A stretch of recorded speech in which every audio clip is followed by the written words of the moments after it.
Skype কেলেঙ্কারির কথা বলতে চেয়েছি যে স্কাইপ কেলেঙ্কারির সকল ইমেল, সকল অডিও ডকুমেন্ট এবং সকল পত্রিকার রিপোর্ট সব কিছুই আমরা দেশি বিদেশি রিপোর্ট আদালতের সামনে উপস্থাপন করেছিলাম।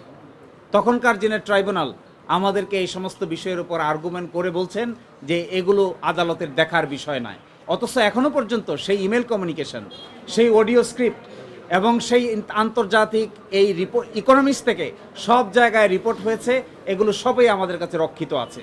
যদি এমন হয় মাননীয় আপিল বিভাগ এগুলো দেখতে চান, প্রয়োজন সাপেক্ষে আমরা আপিল বিভাগকে এগুলো দেখাবো।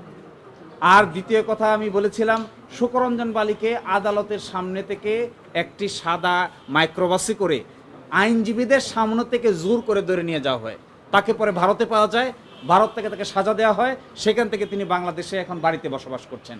আমরা বলেছি এগুলো প্রমাণ করে যে ওই ট্রাইব্যুনালে যে বিচার হয়েছে তা সব কিছু হয়েছে অসৎ উদ্দেশ্য প্রণোদিত এবং কতিপয় রাজনৈতিক নেতৃবৃন্দকে সাজা দিয়ে রাজনৈতিক উদ্দেশ্য হাসিল করার জন্যই এই সমস্ত কাজ করা হয়েছিল।